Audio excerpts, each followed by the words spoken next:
अस्सलाम वालेकुम and welcome to अपना वतन TV. I am Sadia Afzal. आज इस वीडियो में हम आपको बताएंगे कि कैसे पोलैंड के नायब वजीर आज़म ने भारतीय वजीर खारजा एस जयशंकर को आईना दिखाया है, पूरे भारत को ये बताया है कि वो कैसे सफारती आदाब भूल चुके हैं। आपको याद होगा कि गुज़श्ता माह जब बांग्लादेश की साबिक वज़ीर आज़म खालिदा ज़िया का इंतकाल हुआ और ताज़ियत के लिए जहाँ खित्ते के बहुत सारे रहनुमा गए थे, वहाँ पाकिस्तान की नुमाइंदगी कर रहे थे स्पीकर कौमी असम्बली अयाज सादिक, और वहाँ भारतीय वज़ीर ख़ारजा भी मौजूद थे। दोनों की मुलाकात हुई, एक हैंडशेक हुआ और फिर ये हैंडशेक जो है वो ख़बरों की ज़ीनत भी बना। इस पे बड़ी बात हुई। हमारे यहाँ भी बड़े लोगों ने कहा कि जी बड़ा अहम है।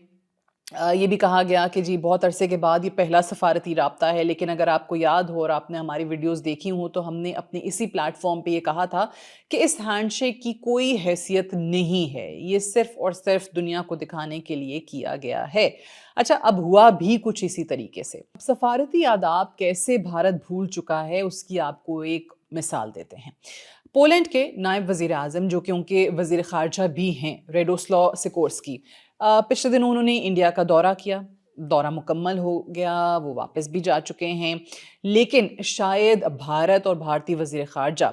के जहन पे, उनके होश हवास पे बिल्कुल पाकिस्तान के अलावा कोई और सोच ही नहीं है, और इतनी ज़्यादा फ्रस्ट्रेशन है कि उसमें बाकायदा आपको नज़र आता है कि डिप्लोमेटिक नॉर्म्स क्या होती हैं वो उनको दोबारा से सीखनी पड़ेंगी। अब इनकी मुलाकात हुई पोलैंड के नायब वज़ीर आज़म से, और ऑब्वियसली जो फ्रस्ट्रेशन थी उसका इजहार यहाँ पे भी आपको नज़र आता है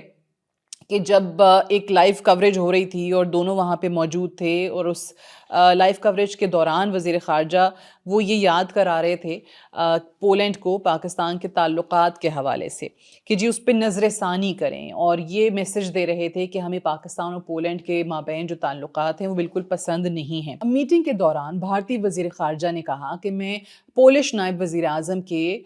इस खित्ते में दौरे के हवाले से बात करूंगा। तो खित्ते में क्या मुराद थी उनकी, ये भी बता देते हैं कि जी पिछले साल अक्टूबर में उन्होंने पाकिस्तान का दौरा किया था, नायब वज़ीर आज़म जो हैं पोलैंड के उन्होंने, और उस दौरे की बहुत ज़्यादा तकलीफ़ आपको इस तरीके से भी नज़र आती है कि उन्होंने कहा कि जी हमें नहीं पसंद कि पाकिस्तान और पोलैंड के ताल्लुकात बढ़ रहे हैं, और पोलैंड को दहशतगर्दी के लिए ज़ीरो टॉलरेंस का मुज़ाहरा करना चाहिए, और हमारे पड़ोस में जो है ना वो दहशतगर्दी होती है। सो बेसिकली ये उसका क्रक्स था। इंडियन वज़ीर ख़ारजा की तरफ से जो पोलिश नायब वज़ीर आज़म हैं और जो वज़ीर ख़ारजा भी हैं उनको ये भी कहा गया कि यूरोप को हम पे इतनी तनकीद नहीं करनी चाहिए थी जो उन्होंने हमसे रूस के मामले के ऊपर हम पे की है तनकीद, हमें इस तरीके से निशाना नहीं बनाना चाहिए था। अब मीटिंग के बाद एक मौका ऐसा भी आया कि जब ज़ाहिर है मीडिया से बात हो रही थी और इंडिया की खारजा पॉलिसी, उसकी सिक्योरिटी पॉलिसी का ज़िक्र हुआ, और उस पर सवाल उठाते हुए ये कहा कि जी मेरे इंडियन वज़ीर ख़ारजा के साथ मुज़ाकरात बहुत फ्रैंक थे, ये पोलिश नायब वज़ीर आज़म ने कहा। लेकिन ये भी कहा कि जी उनको इंडिया और रूस के ताल्लुकात पे एतराज़ है। फिर ये भी कहा कि जी अभी जो बेलारूस में पिछले साल मिलिट्री एक्सरसाइज हुई है जिसका हिस्सा इंडिया बना है, हमें वो बात भी पसंद नहीं आई क्योंकि ये हमारे लिए ख़तरा है, इसको हम ख़तरनाक समझते हैं। अच्छा, फिर इसी दौरान एक मौका ऐसा भी आया कि जो भारतीय सरकार का मौक़िफ़ है उसी को दोहराते हुए एक भारतीय सहाफ़ी ने उनसे सवाल किया, पाकिस्तान की तरफ से जी दहशतगर्दी होती है, पाकिस्तान की तरफ से क्रॉस बॉर्डर टेररिज्म का एक सवाल उठाया, और ये सवाल करना ही था कि जो पोलिश नायब वज़ीर आज़म हैं वो चलते बने, सवाल अधूरा छोड़ दिया और वो वहाँ से चले गए। अब ये कोई ऐसी खबर नहीं है जो हम बता रहे हैं, आप भारतीय चैनल्स देखें, एनडीटीवी के किसी सहाफ़ी का सवाल था, एनडीटीवी ने इस पे लिखा, बाकी चैनल्स ने इस हवाले से, बाकी अखबारात ने इसका जिक्र किया। सो ये बेसिक सफारती नॉर्म्स होते हैं जो एक एस जयशंकर जैसे शख्स को पता होने चाहिए थे कि आप एक मुलाकात हो रही है आपकी एक मुल्क के लीडर से हो रही है, तो आप उसमें किसी तीसरे चौथे मुल्क का जिक्र इस तरीके से, और वो भी आप पब्लिकली या मीडिया के ऊपर आकर बात कर रहे हैं, तो ये यूजुअली होता नहीं है, नज़र नहीं आता। जो सीजन्ड डिप्लोमेट्स हैं वो आपको यही बताएंगे, जो इंडिया में भी हैं, बाय द वे इंडिया में भी बहुत अच्छे अच्छे डिप्लोमेट्स, बड़े सीजन्ड डिप्लोमेट्स हैं, बड़े नाम आपको मिलते हैं, लेकिन अनफॉर्चुनेटली اب جو موجودہ ان کی حکومت ہے اس میں ان کی جگہ نہیں ہے, اس آواز کو سنا نہیں جاتا, ان کے لیے گنجائش جو ہے وہ نہیں ہے. اور یہ کچھ اور ہو نہ ہو, صرف اور صرف انڈیا کی فرسٹریشن ضرور ہے, اور ایسا ہی لگ رہا ہے کہ پچھلے برس جو شکست پاکستان کے ہاتھوں ان کو ملی ہے وہ جو غصہ ہے وہ جا نہیں رہا ہے. لہٰذا پوری کوشش کی جا رہی ہے کہ کوئی موقع ایسا نہ چھوڑا جائے جس میں پاکستان پہ کوئی تنقید ہو, اور اگر کسی دوسرے ملک کے لیڈر سے کروا دی جائے وہ تنقید تو شاید مزہ دوبالا ہو جائے. So basically this is what they are trying to do.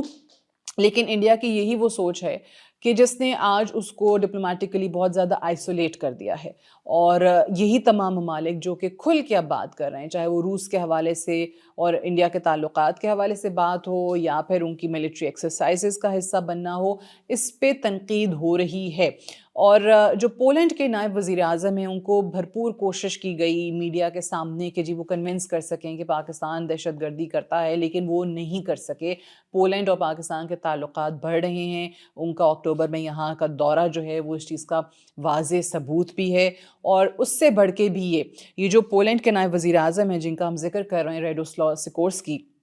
یہ وزیر خارجہ بننے سے پہلے یا نائب وزیر اعظم بننے سے پہلے ایک صحافی تھے, اور پاکستان میں رہتے ہوئے انہوں نے یہ افغانستان وار کی کوریج بھی کی ہے. تو یقینی طور پہ ان کا ایک نقطہ نظر ہے پاکستان کے حوالے سے جس کو آپ تبدیل نہیں کر سکتے ہیں, جس کو تبدیل کرنے کی کوشش بہرحال ضرور کی گئی ہے. اب یہ تمام تر چیزیں کرنے سے, اور یہ جو ہتھ کنڈے ہیں جو آپ کو میڈیا کے اوپر نظر آ رہے ہیں بھارتی ڈپلومیٹس کے, اگر یہ استعمال کر کے ان کو لگتا ہے کہ جی ان کے ملک کی ساکھ اب بحال ہو سکتی ہے, تو اس کا جواب نہیں میں ہے. یہ چیزیں آپ کو مزید دنیا کے سامنے ایکسپوز کرتی ہیں, کیونکہ اب آہستہ آہستہ آپ دیکھیں تو آپ کے موقف کو نہیں سنا جا رہا ہے. اب یہ پولینڈ کے نائب وزیر اعظم ہوں یا دیگر یورپی ممالک ہوں, وہ بھی آپ کا موقف جو کہ ماضی میں دہرایا کرتے تھے اب اس سے دور ہو رہے ہیں,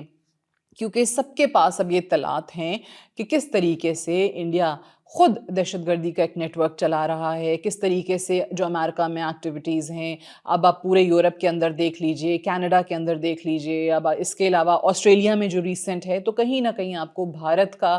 کوئی شخص یا بھارت کی کوئی ایجنسی ضرور ملوث نظر آتی ہے. تو یہ وہ تمام تر چیزیں ہیں جو اب دنیا کے سامنے جا رہی ہیں, جو پہلے دنیا سے چھپی ہوئی تھیں, اور یہ حرکتیں کر کے جو ابھی بھارتی وزیر خارجہ نے کی ہیں, اپنی بہت زیادہ فرسٹریٹڈ ایک حالت بتا کے دنیا کو, انہوں نے اپنا ہی نقصان کیا ہے. سفارتی طور پہ آپ کو مزید تنہائی ہی مل رہی ہے, اس کے علاوہ کوئی اور کامیابی آپ کے حصے میں نہیں آ رہی ہے. That's all for today. Thank you so much for watching.